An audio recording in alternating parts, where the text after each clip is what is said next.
오늘 말씀은 열왕기상 22장 29절부터 53절까지 말씀입니다. 제목은 아합의 죽음. 34절부터 36절까지 읽겠습니다. 한 사람이 무심코 활을 당겨 이스라엘 왕의 갑옷 솔기를 마친지라. 왕이 그 병거 모는 자에게 이르되 내가 부상하였으니 내 손을 돌려 내가 전쟁터에서 나가게 하라 하였으나 이날에 전쟁이 맹렬하였으므로 왕이 병거 가운데에 붙들려 서서 아람 사람을 막다가 저녁에 이르러 죽었는데 상처에 피가 흘러 병거 바닥에 고였더라. 해가 질 역에 진중에서 외치는 소리가 있어 이르되 각기 성읍으로 또는 각기 본향으로 가라 하더라. 아멘.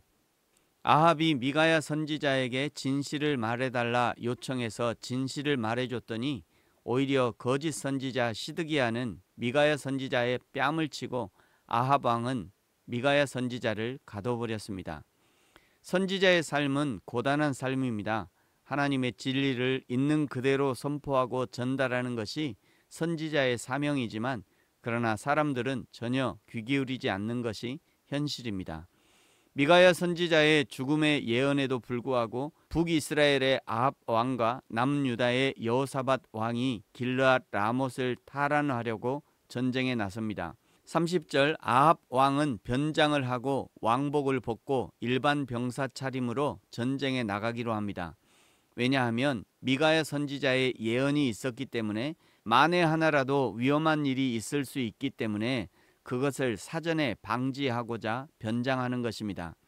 31절 아람 왕 베나닷이 지휘관 32명 즉 호위무사 32명에게 너희들은 다른 적들과는 상대하지 말고 오직 이스라엘 왕과 싸우라고 임무를 하달합니다.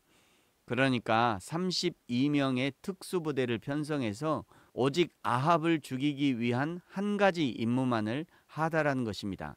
32절에 32명이 왕의 병거를 보고 달려들어 싸우려고 하니까 아합이 아니라 남유다의 여호사밧이었습니다. 33절 이 특수부대 32명은 다른 사람은 관심이 없고 오직 아합을 잡기 위해 편성된 사람들이기 때문에 바로 돌아섭니다. 이때 34절에 한 사람이 무심코 활을 당겨 아합의 갑옷 솔기를 마칩니다. 여기 무심코라고 번역된 단어는 히브리어로 톰이라는 단어로 흠없음, 완전한, 올바른, 모범적인 이라는 단어입니다. 그러니까 우리 성경의 번역처럼 무심코 우연히 쏘았는데 맞은 것이 아니라 아합의 갑옷 솔기가 약간 벌어진 틈을 보고 정확하게 활을 쏘아서 맞춘 것입니다. 아합은 왕복까지 벗고 변장해서 절대 노출되지 않을 것이라고 자신했을지 모르지만 아합을 죽이기로 작정하신 하나님은 활을 든 병사의 눈과 실력을 사용해서 아합의 빈틈을 정확하게 보여주시고 쏘게 하신 것입니다. 하나님은 작정하신 일을 반드시 이루십니다. 그것이 죽이는 일이든 살리는 일이시든 하나님이 하시고자 하시면 세상 어떤 것도 막을 수 없습니다. 화살을 정확하게 맞은 아합은 전쟁이 맹렬해지고 길어지자 결국 자기 병거에서 죽게 됩니다.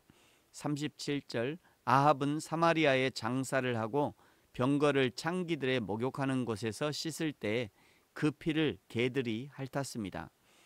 21장 19절의 예언이 그대로 성취되는 장면이죠. 왕의 병거를 우상에게 바쳐진 창기들이 몸을 씻는 곳에서 씻었다는 것은 그의 죽음이 얼마나 치욕스러운 죽음인가를 알려주는 것입니다. 그렇게 아합은 죽고 40절 그의 아들 아하시야가 대신하여 왕이 됩니다. 아래 51절에 아하시야가 사마리아에서 북이스라엘의 왕이 되었다고 나오는데 아하시야에 동그라미를 하시고 북팔 이렇게 표시해 두시면 좋습니다. 다시 위에 41절부터 남유다의 왕 여호사밧에 관한 내용입니다. 여호사밧은 남유다의 네 번째 왕입니다. 여호사밧에 동그라미를 하시고 남사라고 표시를 해두시면 좋습니다. 42절 여호사밧이 왕이 될 때에 35세였고 25년 동안 다스렸고 그 어머니의 이름은 아수바였고 실히의 딸이었습니다. 43절 여호사밧은 그의 아버지 아사의 모든 길로 행했다. 열왕기상 15장 9절 이하에 보시면 여호사밧의 아버지 아사가 어떻게 행했는지 자세히 기록되어 있습니다. 아사는 남새 가는 자를 그 땅에서 쫓아냈고 우상을 없애고 아세라상을 만든 어머니마저도 태우를 패하고 우상을 찍어 기드론 시냇가에서 불살라 버렸습니다. 그러나 다만 산당은 없애지 못합니다. 여호사밧의 아버지 아사가 그랬는데 여호사밧도 나머지는 다 아버지처럼 했는데 아들도 산당은 패하지 아니하였다. 그래서 아직도 산당에서 제사를 드리며 분향하였다라고 기록하는 거죠. 원래 산당은 가나안 족속들이 그들의 우상을 섬기던 장소로 이스라엘이 가나안 땅을 점령한 후에는 산당을 없애지 않고 그곳을 재활용해서 하나님을 예배하는 장소로 활용을 했다는 것입니다. 재활용하는 것이 위험한 것은 그 산당이 원래 우상숭배의 장소이기 때문에 언제든지 다시 우상숭배의 장소로 돌아갈 수 있다는 것이 문제입니다. 신앙이 투철할 때는 문제가 되지 않지만 어느 순간 신앙이 약해지고 스멀스멀 기어나오는 것이 악한 마귀의 속성인 것입니다.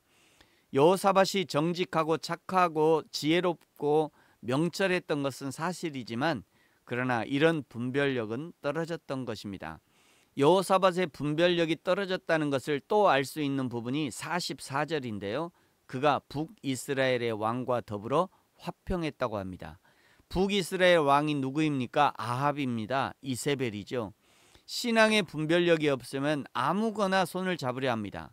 하나님도 한 분이시요 믿음도 하나요 구원도 하나다 하면서 기독교, 천주교, 불교, 원불교 다른 종교들과 손잡는 것이 WCC입니다. 참으로 개탄스러운 일이죠. 여호사밧도 죽고 그 다음으로 50절 끝에 보시면 그의 아들 여호람이 남유다의 5대 왕이 됩니다. 여호람에 동그라미를 하시고 남오라고 표시를 하시면 좋습니다.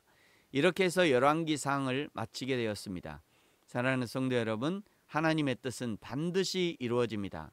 아합이 길르앗 라못을 칠 생각을 한 것이나 하나님께서 거짓말하는 영의 활동을 사용해서 거짓 선지자들이 한결같이 같은 예언을 하게 하신 것이나 아합이 꾀를 내어 변장했으나 한 병사가 정확히 아합의 갑옷 솔기를 맞춰 마침내 죽게 된 것과 그의 병거를 못에 씻어 개들이 그 물을 핥는 것 등은 아합을 벌하시는 하나님의 뜻을 이루시는 과정이었습니다. 오늘날도 많은 교회들이 부패하고 배교하고 타협하고 혼란할지라도 하나님께서 작정하신 거룩하고 선하신 뜻은 반드시 이루어집니다. 그러므로 때가 악할수록 분별의 은혜를 주시도록 기도해야 합니다.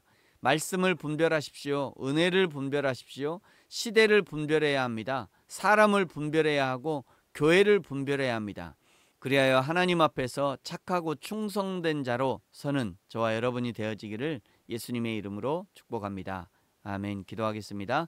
하나님 아버지 감사합니다. 우리에게 성령의 충만을 허락하시고 성령의 지도하심에 순종할 용기와 은혜를 주시며 때와 시기를 분별하여 하나님의 영광을 위해 사는 저와 우리 모든 성도들 되게 하여 주옵소서. 감사합니다. 예수님의 이름으로 기도합니다. 아멘. 하늘에 계신 우리 아버지, 아버지의 이름을 거룩하게 하시며 아버지의 나라가 오게 하시며 아버지의 뜻이 하늘에서와 같이 땅에서도 이루어지게 하소서. 오늘 우리에게 일용할 양식을 주시고 우리가 우리에게 잘못한 사람을 용서하여 준 것 같이 우리 죄를 용서하여 주시고 우리를 시험에 빠지지 않게 하시고 악에서 구하소서. 나라와 권능과 영광이 영원히 아버지의 것입니다. 아멘.